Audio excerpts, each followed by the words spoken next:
अरे शर्म कीजिए विधायक साहेब, कब तक नोचोगे आप लोग सनातन के नाम पे। सनातन का मूल यहाँ पे जो है संस्कृत विद्यालय को आप लोग खत्म करने के कगार पे ला दिए हो। यहाँ पे एक गेट सही नहीं है, कोई एक लात मार धो जाएगा ना तो गेट गिर जाएगा यार। बताइए, तब आप लोगों को सिर्फ पद चाहिए और अध्यक्ष बनना है।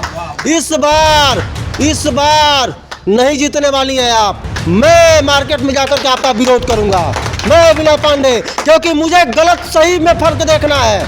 पार्टी अपनी जगह पे है, लेकिन आप गलत की है सनातन के साथ, यहाँ सनातन के मूल अधिकार का हनन कर रही है, तो मैं आपका विरोध करूंगा। खुला चैलेंज करके बोल रहा हूँ। आप देखिए, कैमरामैन से बोलूंगा, जरा दिखाइए इस कमरे को, दिखाइए क्या स्थिति है यहाँ का। जर्जर स्थिति है। यहाँ भी आइए, ये देख सकते हैं ये स्थिति क्या है इस विद्यालय का। लेकिन एक पद के लिए, एक अध्यक्ष, एक कमेटी के पद के लिए यहाँ पे किस प्रकार से षड्यंत्र कर रही है यहाँ की विधायिका, अरे शर्मनाक है। और मैं कहता हूँ यहाँ के नरकटियागंज विधानसभा से कि जनताओं जग जाओ, खास करके सनातनियों जग जाओ। यहाँ दिखाइए थोड़ा सा कैमरामैन, ये देखिए ये स्थिति देखिए, ये अगर कस के मार दिया जाए ना तो ये गिर जाता है।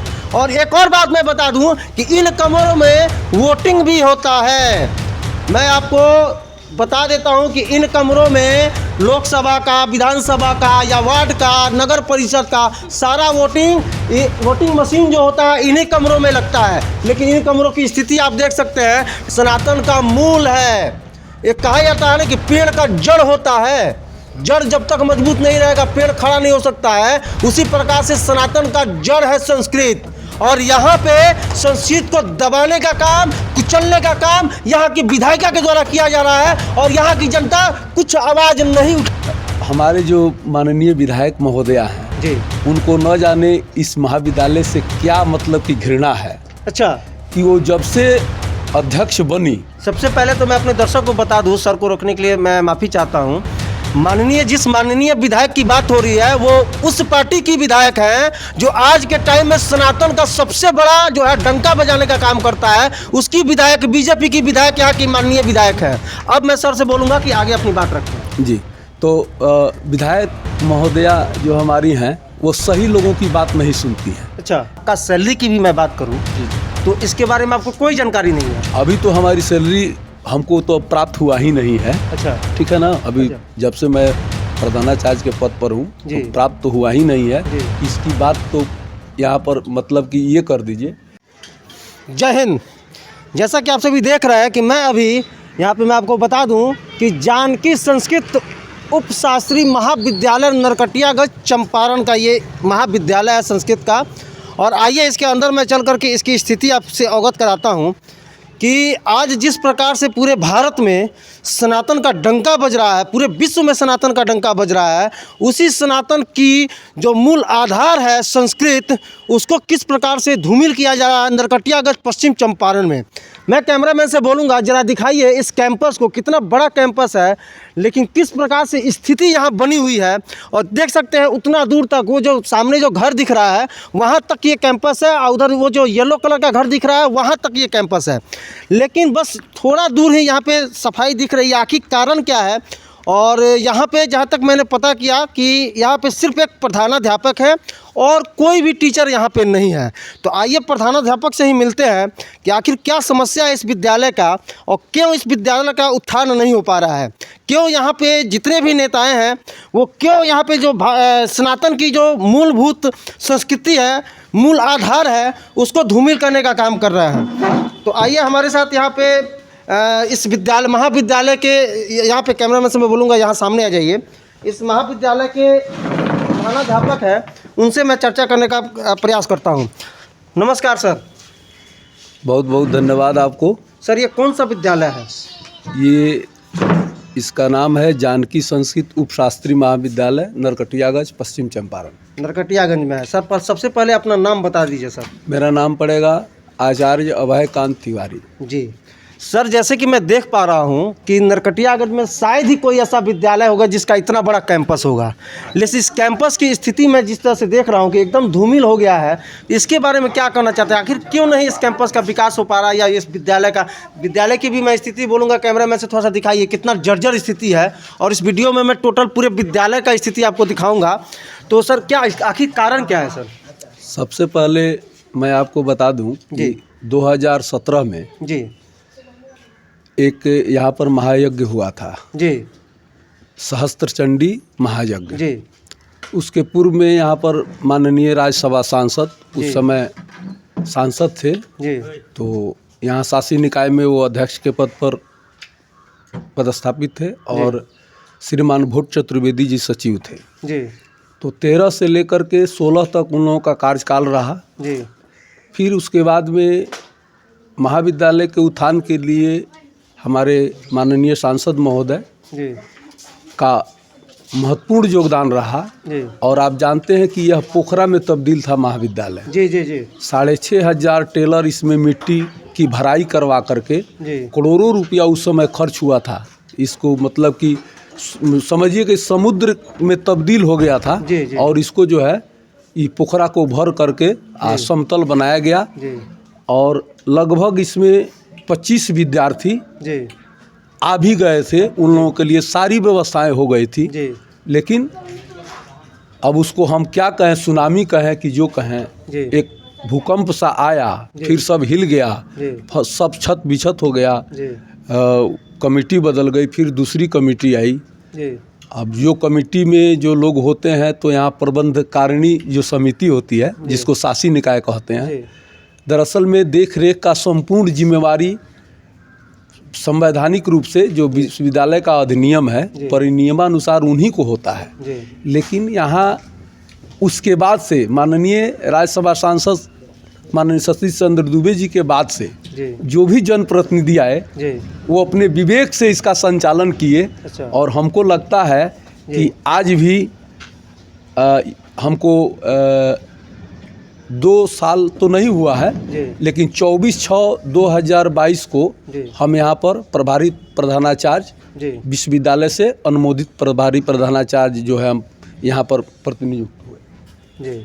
उस समय से अभी तक महाविद्यालय का जो आय है उससे संबंधित हमको कोई जानकारी नहीं है। अच्छा, मतलब आपके कहने का मतलब है कि महाविद्यालय में क्या आय आ रहा है, क्या खर्चा का पैसा, या फिर आपका सैलरी की भी मैं बात करूं तो इसके बारे में आपको कोई जानकारी नहीं है? अभी तो हमारी सैलरी हमको तो प्राप्त हुआ ही नहीं है। अच्छा, ठीक है ना। अभी जब से मैं प्रधानाचार्य के पद पर हूँ तो प्राप्त तो हुआ ही नहीं है। इसकी बात तो यहाँ पर मतलब कि ये कर दीजिए, जो हमारे महाविद्यालय का जो आय का आंतरिक आय का स्रोत है तो हमको दुकानदार लोग बताया कि अच्छा, जैसा कि आप बता रहे हैं कि यहाँ पे जो मेन गेट से मैं आ रहा हूँ तो इसके जस्ट बगल से जो पीछे तक पूरा जो दुकान लगा हुआ है इन सब की आप बात कर रहे हैं? हाँ, 19 दुकान है इसमें। अच्छा, 19 दुकान है। 19 दुकान है लेकिन उसका जो किराया का जो निर्धारण है वो शासी निकाय के जिम्मे है। गवर्निंग बॉडी की बैठक करके शासी निकाय निर्णय लेती है, प्रस्ताव लेती है और प्रस्ताव के द्वारा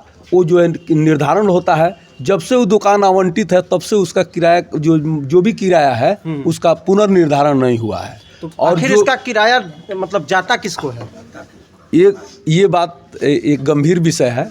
हम जब से प्रधानाचार्य हुए हैं तो दुकानदार लोग हमसे रसीद मांगने के लिए आए कि उन्होंने लोग बताया कि जो हमारे प्रकाश कुमार वर्मा जी थे तो उनके द्वारा कुछ लोगों से पैसा ले लिया गया था। हम बोले कि इस पैसे के विषय में हमें जानकारी नहीं है।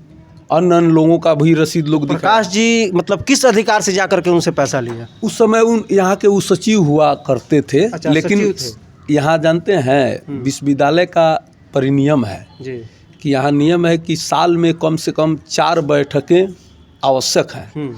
लेकिन हमारे यहाँ 9वें महीने के बाद मतलब कि एक बैठक तो पूर्व में हुई लेकिन 9 सितंबर 2022 के बाद यहाँ किसी प्रकार की कोई बैठक नहीं हुई। 2022 या 23? 2022। हाँ, 2022। मैं इसलिए पूछा हूँ क्योंकि हमारे जो दर्शक हैं उनको जानना चाहिए कि जैसे सर बता रहे हैं कि साल में 4 बैठक होना चाहिए। बैठक क्यों होता है? क्योंकि विद्यालय में किस तरह की स्थिति है, परिस्थिति है, किस तरह से व्यवस्थाएं चाहिए, इसके लिए बैठक होती है कि किस प्रकार से यहाँ व्यवस्था तंदुरुस्त किया जाए। लेकिन सर जैसे बता रहे हैं कि 2022 के 9वें महीने से आप जोड़ लीजिए तो लगभग 1.5 साल के अप्रॉक्स में पहुँचने वाला है और अभी तक एक बैठक नहीं हुई है। ठीक है सर, अब आगे बताइए आप। हाँ, उसके बाद उसके बाद में तो ये तो पहली बात है जो महाविद्यालय को गर्त में ले जाने का मुख्य मतलब उद्देश्य है। जी जी जी बिल्कुल। और हमारे जो माननीय विधायक महोदया हैं जी, उनको न जाने इस महाविद्यालय से क्या मतलब की घृणा है। अच्छा, कि वो जब से अध्यक्ष बनी, सबसे पहले तो मैं अपने दर्शक को बता दूं, सर को रोकने के लिए मैं माफ़ी चाहता हूं। जिस माननीय विधायक की बात हो रही है वो उस पार्टी की विधायक हैं जो आज के टाइम में सनातन का सबसे बड़ा जो है डंका बजाने का काम करता है। उसकी विधायक, बीजेपी की विधायक यहाँ की माननीय विधायक है। अब मैं सर से बोलूँगा कि आगे अपनी बात रखें। जी, तो विधायक महोदया जो हमारी हैं वो सही लोगों की बात नहीं सुनती हैं। अच्छा, जितने गलत लोग हैं उन्हीं की बात वो सुनती हैं, गलत लोग बताते हैं और उसी बिंदु पर वो आगे कार्य करती हैं। अच्छा, आपको मैं बता दूं कि मैं जब आजीज हो गया, हमारी वहाँ जो है हमारी भूमि अतिक्रमित हो रही है। हमने कुलपति को लिखा कि महोदय हमारी भूमि जो है अतिक्रमित हो रही है, यथाशीघ्र आप इस कमेटी को जो है बदल करके, चूँकि प्राचार्य ही होते हैं विश्वविद्यालय को मतलब कि बताने वाले कि यहाँ क्या हो रहा है। जी। तो मैंने एक पत्र लिखा, पत्र के मतलब कि पत्र को वहाँ पर जो है स्वीकार किया गया जी। और उसके बाद यहाँ पर एडहॉक कमेटी बना दी गई जी। उसमें सतीश चंद्र दुबे को अध्यक्ष बनाया गया, श्रीनाथ तिवारी जी को सचिव बनाया गया और हमारे श्रीमान मंडल पदाधिकारी तो पदेना इसके सदस्य होते हैं, सरकारी प्रतिनिधि और प्रिंसिपल तो पदेना होते हैं। तो हमको कमेटी मिल गई, लेकिन हमको 19 तारीख को कमेटी मिलती है और फिर 23 तारीख को हमको सूचना मिलती है कि जो आपको तदर्थ कमेटी आपको दी गई थी उसको पुनः फिर विघटित करके रश्मि वर्मा जी ही इसके जो है जो पूर्व की कमेटी है वहीं इसका संचालन करेगी। मतलब कि इसका विकास नहीं होगा। जैसे मैं आप मैं इसकी कॉपी भी अपने वीडियो में डाल दूंगा, देख सकते हैं आप लोग देखिएगा, आप देख सकते हैं। देखिए हमको कमेटी दी गई थी और बहुत सारे लोग, यहाँ की पूरी जनता एकदम खुश थी कि अब इसका उद्धार हो जाएगा। ये देखिए, ये मेरा पत्र है, ये मेरा मिल गया। मैं फोटो भी वीडियो में डालूंगा, ठीक है ना। और आप लोग देखिएगा ये गया। किस तारीख को ये मिला था आपको? 19 तारीख को। 19 तारीख को, ठीक है, नीचे कर लीजिए। और ये हमको मिला है पत्रांक 1780 19/12/2023 को मिला था, ठीक है। और जैसे 19/12/23 को हमको मिलता है और फिर इधर अब ये हमको राजनीति समझ में नहीं आ रही है। ये आपको आता है कितना? 1 मिनट रुक जाइए। 23/12 को नहीं, हाँ 23/12 जी। और फिर 23/12 को 19/12 को हमको तदर्थ कमेटी मिलती है। अच्छा। सारे पूरे नगर में सब लोग प्रसन्न हो गए कि अब इसका उद्धार हो जाएगा। अच्छा। और इसके बाद तुरंत हमको पत्र मिलता है 23 को। हाँ नहीं, 23 को वहाँ होता है पत्र। जैसा कि आपने बताया सर कि 19 तारीख को आपको अधिकृत किया जाता है इस कमेटी का, हाँ, ठीक है जी। उसके बाद 23 तारीख को वहाँ से पत्र निर्गत किया जाता है।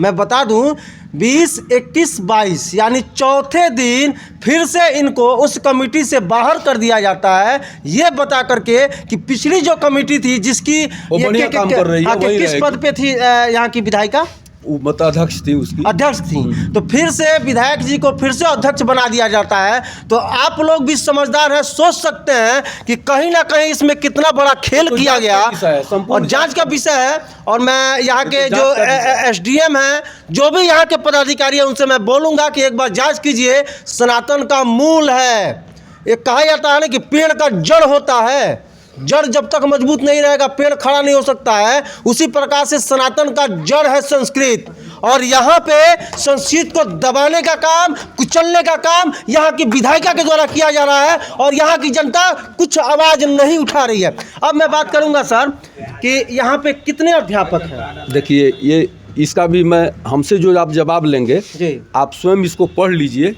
और इससे स्पष्ट हो जाएगा। यहाँ पे सर ने मुझे एक कागज़ दिया है, जानकी संस्कृत उपशास्त्री महाविद्यालय नरकटियागंज में विश्वविद्यालय के अनुमोदित कुल 4 शिक्षकों में 3 श्री सीतांशु कुमार, प्रधानाचार्य श्री विवेक पाठक और स्नातक शिक्षक एवं श्री अनुतोष द्विवेदी शिक्षक की नियुक्ति में राज्य सरकार द्वारा असहमति के कारण संप्रति विश्वविद्यालय में संसूचित अनुमोदित एकमात्र शिक्षक श्री अभयकांत तिवारी को महाविद्यालय संचालन हेतु तत्काल प्रभाव से प्रभारी प्रधानाचार्य नियुक्त किए जाने के निर्णय को अनुमोदित किया जाता है। जैसे कि मैंने इस कागज़ को पढ़ा, इसमें यह पता चलता है कि ये मात्र 4 शिक्षक थे यहाँ पे, जिनमें से 3 शिक्षकों को यहाँ से हटा दिया गया।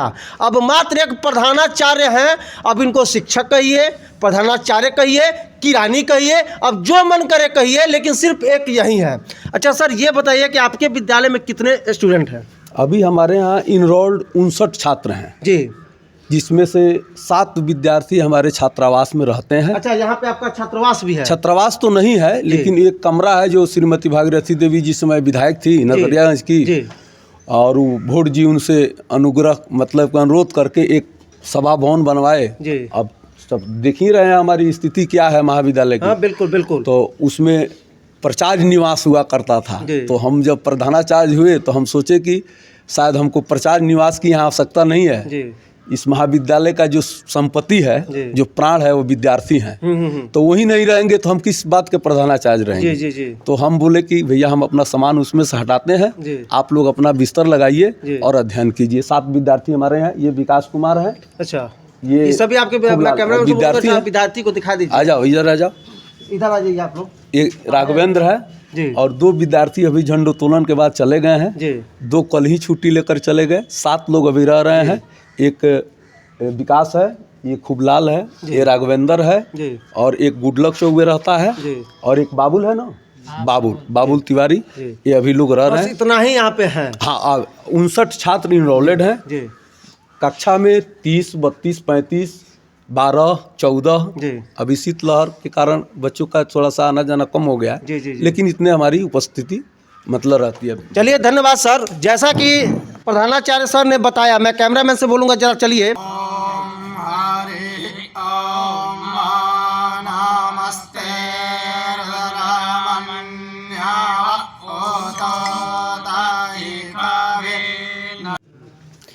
अच्छा, आइए थोड़ा सा इस महाविद्यालय के 3 विद्यार्थी अभी हमारे साथ हैं, इनसे थोड़ा सा कुछ बात करते हैं। क्या नाम पड़ेगा आपका? खूबलाल पांडे। किस कक्षा में पढ़ते हैं? उपशास्त्री प्रथम चरण में। उपशास्त्री प्रथम चरण में जी। अच्छा, ये बताइए कि जैसे प्रधानाध्यापक जी ने बताया कि पूर्व के जो कमेटी के लोग हैं, क्या आप रश्मि वर्मा का चेहरा कभी देखे हैं? नहीं देखे। कौन है यहाँ की, पता है आपको? किस पद पे है? सचिव है ना कि अध्यक्ष है? पता नहीं।